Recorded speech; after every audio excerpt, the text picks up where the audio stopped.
Hello friends, हम पढ़ेंगे आज रियल नंबर्स। ये हमारा 10th क्लास का चैप्टर नंबर 1 है, रियल नंबर्स।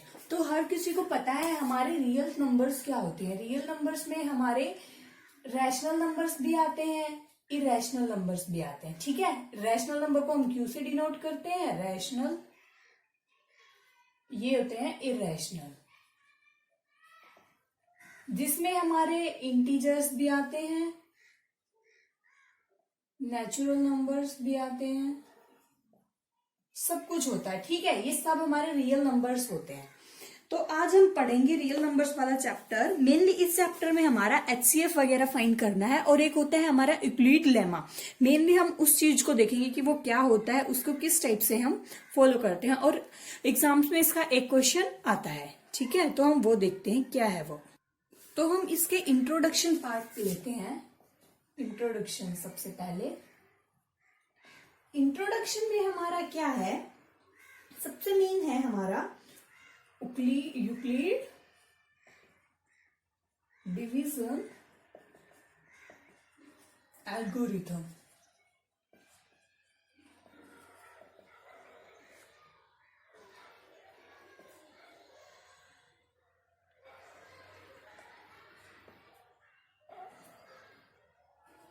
ठीक है, ऐसे तो नाम से ही सजेस्ट हो रहा है हमें कि यूक्लिड डिवीजन एल्गोरिथम मतलब हम किस चीज को कैसे डिवाइड करते हैं, मतलब with divisibility of integers. Euclid division algorithm का मतलब है डिवीजन ऑफ इंटीजर्स, हम कैसे डिवाइड करते हैं। या हम किसी सिंपल वर्ड्स में कह सकते हैं, कोई भी पॉजिटिव इंटीजर है, एनी पॉजिटिव इंटीजर। ये इंटीजर्स क्या होते हैं, ये आपने पहले वाली क्लासेस में पढ़े हुए हैं। इंटीजर्स वैसे मैं बता देती हूँ, माइनस से वाली वैल्यू, जैसे -2, -1, 0, 1, जिसमें प्लस वाले भी आते हैं और माइनस वाले, वो होते हैं हमारे इंटीजर्स। ठीक है, तो हमारा कोई भी any positive integer a can be divided by another positive integer in such a way that it leaves a remainder। हम डायरेक्ट एक्सरसाइज पे नहीं जाएंगे क्योंकि हमें बेसिक जानना बहुत जरूरी है, वरना आगे की क्लासेस में फर्दर हायर स्टडीज में हमें बहुत डिफिकल्टीज होती है। क्योंकि हमारा बेसिक क्लियर नहीं होता तो फिर हमें वहां पे प्रॉब्लम फेस करनी पड़ती है। तो हम बिल्कुल बेसिक से बेसिक एक एक पॉइंट को करते चलेंगे। ठीक है, leaves a remainder r that is smaller than b.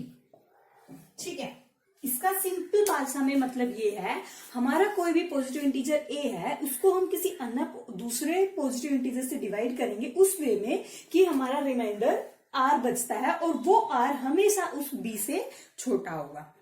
ठीक है, एक और, ये तो था हमारा यूक्लिडियन डिवीजन एल्गोरिथम। इसी में एक आता है सेकेंड, फंडामेंटल।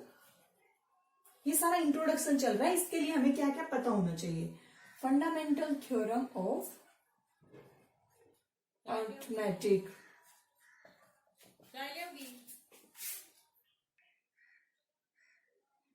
तो हमारा फंडामेंटल थ्योरम ऑफ अरिथमेटिक्स में क्या आता है, इसका बेसिक मतलब वैसे क्या होता है कि हर हमारा every composite number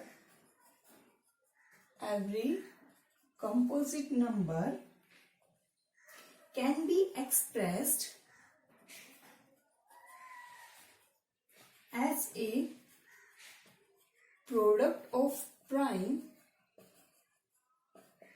in a unique way। ठीक है, ये मैं इसके बेसिक मतलब बता रही हूँ आपको, ये आपने पहले भी पढ़े हुए हैं। इसमें हम क्या क्या लेके चलते हैं, मतलब कोई भी हमारा कंपोजिट नंबर है। कंपोजिट नंबर हमारा क्या होता है, जो हमेशा प्राइम नंबर तो एक वो होता है जो सिर्फ 1 और खुद से डिवाइड होता है। ठीक है, कंपोजिट नंबर वो होता है जो किसी अदर नंबर से भी डिवाइड होता है, जैसे 6 हुआ, 15, 9, इस टाइप्स की। ठीक है, can be express as a product of primes in a unique way. ये होते हैं हमारे दो एल्गोरिथम, इंट्रोडक्शन है ये। ठीक है, अब हम मेन पॉइंट पे आते हैं, जो है हमारा यूक्लिडियन डिवीजन लेमा, जिससे हमारे क्वेश्चन सोल्व होंगे, मेनली HCF वगैरह सोल्व करने के लिए। तो हमारा यूक्लिड डिवीजन लेमा क्या है ये? Given positive integer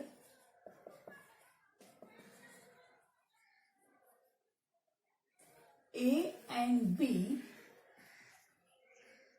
there exist unique integers Q and R satisfying A equal to BQ plus R। R है हमारा हमेशा B से स्मॉल होगा, ये हमें पता होना चाहिए। ये है हमारा यूक्लिड डिवीजन लेमा कि कोई भी दो पॉजिटिव इंटीजर्स हैं और A और B, तब हमारा वहां पे यूनिक इंटीजर एग्जिस्ट करेगा Q और R, जो हमारी इस इक्वेशन को सेटिस्फाई करेगा, A equal to BQ plus R। जहां पे हमारा R है वो 0 हो सकता है या B से भी लेस हो सकता है। फॉर एग्जाम्पल लाइक हम किसी भी 4 को लिख सकते हैं 2 इंटू 2 प्लस 0, तो यहाँ पे R हमारा आ गया 0। जो ये R है वो हमेशा इस B से स्मॉल होगा, ठीक है। अब हमारा है, इस टेक्निक को हम किस में यूज करते हैं? मेनली HCF फाइंड करने के लिए। HCF हमारा मेन टॉपिक है, ये HCF को फाइंड करने के लिए। अब HCF किसी भी दो पॉजिटिव इंटीजर्स का HCF क्या होता है? HCF ऑफ, छोटी क्लासेस में तुमने पढ़ा होगा, two positive integers, HCF of two positive integers A and B is the largest positive integer that divides both A and B। इसका मतलब है हमारा जो दो पॉजिटिव इंटीजर्स हैं उनको डिवाइड करने वाला सबसे बड़ा जो कॉमन, जो दोनों मतलब कोई भी नंबर है उसको दोनों डिवाइड करने चाहिए, उनमें सबसे लार्जेस्ट जो होता है वो हमारा होता है HCF। इसको हम HCF हम यूक्लिडियन डिवीजन एल्गोरिथम से फाइंड करते हैं और उसके हमारे 3 स्टेप्स होते हैं, ठीक है। अब हम वो स्टेप देखेंगे, फिर हम क्वेश्चंस पे आएंगे, हम कैसे क्वेश्चन सॉल्व करते हैं। स्टेप है अब, तो हमारे ये हैं स्टेप्स 3, ठीक है। HCF ऑब्टेन करनी है कोई भी दो पॉजिटिव इंटीजर C और D। हमारा फर्स्ट स्टेप क्या है? हम सबसे पहले अप्लाई करेंगे यूक्लिड लेमा को C और D पे, दोनों पे, और होल नंबर Q और R फाइंड करेंगे। यूक्लिड लेमा में हम इस टाइप से लिख सकते हैं C equal to DQ plus R। हमें सिर्फ ये और ये तो गिवन होगा, ये देखने, ये दोनों फाइंड करने होंगे, ठीक है। हमें C यहाँ पे है, C हमेशा ग्रेटर देन D है। सबसे पहले हम देखेंगे बड़ा नंबर कौन सा है, फिर हम उसको इस फॉर्म में लिखेंगे। हमें Q और R फाइंड करने होंगे। R हमेशा ही इस D से छोटा होगा, यहाँ पे जो D है उससे R हमेशा छोटा होगा, ठीक है। Step number 1।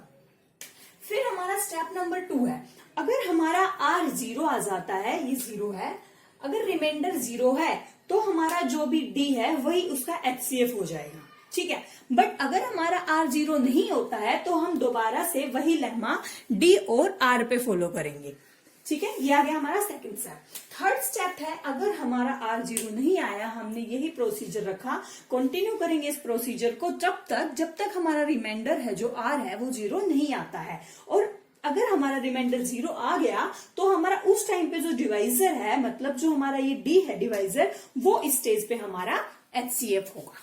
ये तो है इसके 3 स्टेप्स कि हम कैसे फॉलो करते हैं, कैसे फाइंड करते हैं। अब हम इसका एक एग्जांपल लेते हैं जो इन्होंने ही दिया हुआ है, आप NCERT बुक को फॉलो कर सकते हो। तो हम फर्स्ट एग्जांपल देखते हैं कि ये प्रोसीजर हम उसको कैसे फॉलो करते हैं। तो हमारा फर्स्ट एग्जांपल ये है, use Euclid algorithm to find HCF of 2 numbers. तो हमारे C और D क्या हो गए, ये, ठीक है।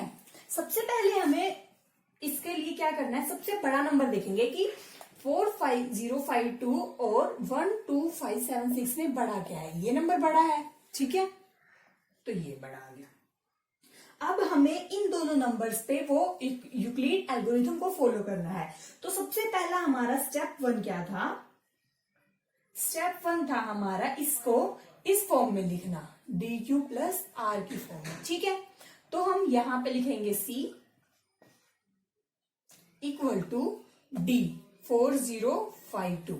अब हम इसकी मल्टीप्लाई करके देखेंगे कि ये कितने मल्टीपल पे आ रहा है। ये आ रहा है हमारा 3 पे, ठीक है, और फिर हमारा रिमाइंडर बच रहा है 420।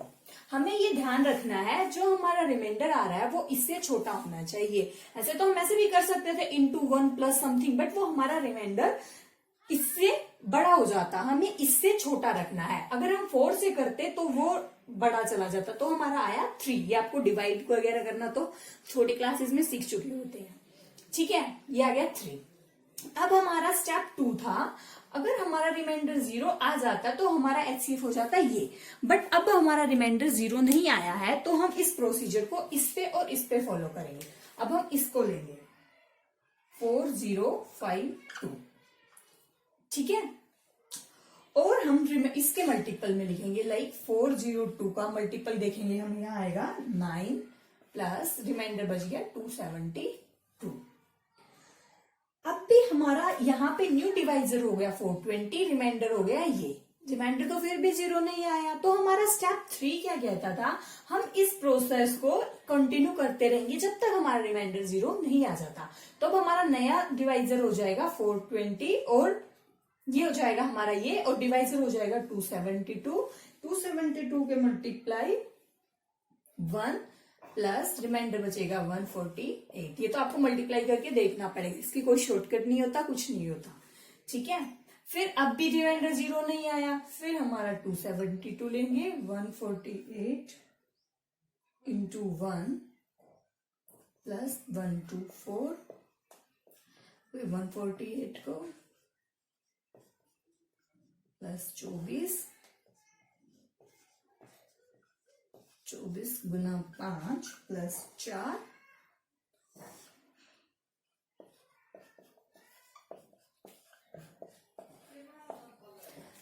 अब हमने देखा यहां पे हमारा रिमाइंडर 0 आ गया। ठीक है, रिमाइंडर हैज नाउ बिकम्स 0। 0 आते ही हमें स्टॉप कर देना है इस प्रोसेस को, और हमारा जहां पर रिमाइंडर 0 आ जाता है उसका जो भी डिवाइजर होता है, जैसे 4, तो हमारा वही डिवाइजर इसका HCF होता है। तो हमारा HCF क्या आ गया, HCF of 4052 12576 is equal to 4। ठीक है, ये हमारा हो गया आंसर। इसको आप किसी का भी सबका लिख सकते हो। हमारा ये एक पर्टिकुलर मेथड होता है, जैसे हमारा एक क्वेश्चन आता है एक्सरसाइज, अगर आप चेक करोगे 1.1, उसमें इसका फर्स्ट क्वेश्चन के 3 पार्ट है, उनको हमें इसी टाइप से सोल्व करना है। सबसे पहले ये प्रोसीजर को हम कंटिन्यू रखेंगे, हम देखेंगे सबसे बड़ा नंबर दोनों में से कौन सा है, जो भी हमारा बड़ा नंबर है उसको लिखेंगे और दूसरे के मल्टीपल चेक करेंगे। अगर यहाँ पे तुम जैसे 2 करते हो, मैं दिखाती हूँ तुम्हें करके, अगर यहाँ पे 3 की जगह 2 करते हो, जैसे 2 दूनी 4 10 1, ठीक है। अब इसको तुम इसमें से माइनस करके देखो, ठीक है, ये हमारा नंबर बड़ा आ गया ना, इससे हमेशा जो आर रिमाइंडर है वो इससे छोटा होना चाहिए डिवाइजर से। तो हमारा 44,472 तो इससे बड़ा आ गया, तो हम ये नहीं ले सकते, इसलिए हमने 3 से करा। 3 से हमारा आने पे ये आया प्लस इतना रिमाइंडर। 4 से करते तो ये ज्यादा इसको क्रॉस कर जाता, तो ये तो मल्टीप्लाई करना होता है, हमें देखना होता है। आप जितने स्टेप फॉलो करोगे स्टेप्स के अकॉर्डिंग आपको मार्क्स मिलेंगे। आप हर स्टेप पे सिर्फ मल्टीप्लाई को सही करना और प्लस रिमाइंडर जो भी जाते जाएगा कैलकुलेशन सही रखना। जैसे यहाँ पे रिमाइंडर ये आ गया, फिर हम इसको लेंगे, यहाँ पे डिवाइजर हमारा ये बन जाएगा, रिमाइंडर ये बचा। ये तब तक प्रोसेस तुम फॉलो करेंगे, जैसे फिर ये ले लेंगे, फिर ये करेंगे, सिर्फ कैलकुलेशन सही से करते जाना। लास्ट में जब हमारा रिमाइंडर 0 आ जाएगा तो जो हमारा डिवाइजर होगा वो हमारा HCF होगा। ठीक है, तो ये था इसका फर्स्ट एग्जांपल। इसके बेस पे एक्सरसाइज 1.1 के फर्स्ट क्वेश्चन के 3 पार्ट्स हैं, तीनों as it is rule follow होगा, सिर्फ हमें तब तक करना है जब तक रिमाइंडर 0 नहीं आ जाता। ठीक है, ये था फर्स्ट टाइप। फिर इसमें सेकंड टाइप आती है हमारी, फिर आता है ये हमारा सेकंड एग्जाम्पल। यहाँ पे भी हमें वही एल्गोरिथम फॉलो करना है, हमें शो करना है कोई भी हमारा पॉजिटिव इवन इंटीजर होता है वो हमेशा 2q की फॉर्म में होता है और ओड इंटीजर हमारा 2q+1 की फॉर्म में होता है। आपको पता होगा हमारे इवन इंटीजर या इवन नंबर्स वो होते हैं जो डिविजिबल बाई 2 होते हैं, या हम 2 से जब डिवाइड करते हैं जब हमारा रिमाइंडर 0 आता है, वो होते हैं हमारे इवन नंबर। ओड नंबर्स होते हैं जो कंप्लीटली हमारे 2 से नॉट डिविजिबल बाई 2, जो 2 से डिवाइड नहीं होते हैं कंप्लीटली, रिमाइंडर हमारा कुछ ना कुछ रिमेनिंग होता है। ठीक है, तो हमें ये शो करना है हमारा her even positive integer 2q की फॉर्म का होता है और ओड इंटीजर हमारा 2q+1 की फॉर्म का होता है। इसके लिए हम करेंगे late a be any positive integer and let b equal to 2। ठीक है, जब तो अब हम करेंगे then by Euclid algorithm a equal to 2q plus r, यहाँ पे q ग्रेटर देन 0 होगा और जो हमारा r है वो 2 से लेस होना चाहिए, या 0 होगा या फिर 1। अगर 2 से छोटा नंबर या 0 होगा या 1, या फिर हमारा 2 भी नहीं हो सकता, अगर 2 हो गया तो कंप्लीटली डिवाइड हो जाएगा, तो हमेशा r रिमाइंडर होता है वो डिवाइडर से छोटा होता है। अगर हमारा r 0 है, when r equal to 0, जब हमारा a हो जाएगा 2q, अगर हमारा r 1 है तो हमारा हो जाएगा 2q+1। ठीक है, हमने r की 2 वैल्यू इसीलिए नहीं है क्योंकि हमारा r है जो हमेशा इस रेंज में फॉलो करेगा। पॉजिटिव होना चाहिए सबसे पहली बात, 2 से छोटा होना चाहिए, तो सिर्फ 2 ही नंबर होंगे। तो हमें यही शो करना था, हमारा कोई भी इवन इंटीजर होता है तो वो 2q की फॉर्म में होगा और कोई भी ओड होता है तो वो 2q+1 की फॉर्म में होगा। सिर्फ अब हम इसके नीचे लिख देंगे if a is of the form 2q then a is an even integer and if a is equal to 2q+1 then it is odd integer। ठीक है, ऐसे ही फिर थर्ड एग्जांपल हमारा है, जैसे sure that any positive odd integer is of the form, ये तो complete हो गए यहाँ पे 4q+1 4q+3, इस टाइप का क्वेश्चन है। इसको भी तुम सेम प्रोसीजर से सॉल्व करोगे, पहले ले लेट a कोई भी पॉजिटिव इंटीजर ले लोगे, फिर b को यहाँ पे रखोगे तुम 4, और अगर हमारा b 4 होगा तो हमारा r है हमेशा 4 से छोटा होगा, वो 0 हो सकता है, 1 हो सकता है, 2 हो सकता है, 3 हो सकता है। अब हमारा अगर जैसे फिर यहाँ पे हो जाएगा, ये रफ कर देती हूं मैं, वो हमारा आ जाएगा b हमारा 4 आ जाएगा, तो 4q+r हमारा 0 हो सकता है, 1 2 3। अब तुम r की यहाँ पे वैल्यू रखते जाओगे 4q, 4q+1, 4q+2, 4q+3। ठीक है, अब हमें शो करना है सिर्फ ओड इंटीजर। ओड इंटीजर वही जो डिवाइड नहीं होते, तो यहाँ पे a इज ओल्ड, अगर ओल्ड होगा तो हमारा ना इस टाइप का हो सकता है वो ना इस टाइप का हो सकता है, तो हमारा सिर्फ बचेंगे ये और ये वैल्यू। तो हमें क्वेश्चन में यही सोल्व करना था। ये हमारे ये और ये क्यों नहीं होंगे, क्योंकि ये भी 2 से कंप्लीटली डिवाइड होता है, ये भी 2 से कंप्लीटली डिवाइड होता है। ठीक है, और जो हमारे ओड नंबर्स होते हैं वो 2 से डिवाइड नहीं होते हैं, इसलिए हमारे ओड इंटीजर इस और इस फॉर्म के नहीं होंगे, सिर्फ ये और ये फॉर्म के होंगे। ये हमारे 3 एग्जांपल्स कराए हैं, और एक्सरसाइज के भी ये फर्स्ट, सेकंड, फोर्थ और फिफ्थ इसी टाइप के क्वेश्चंस हैं। अगर आपको उनको सोल्व करने में कोई डाउट आता है तो आप एक बार ट्राई करके देखना, फिर हम नेक्स्ट क्लास में वो सारे क्वेश्चंस को सोल्व करेंगे।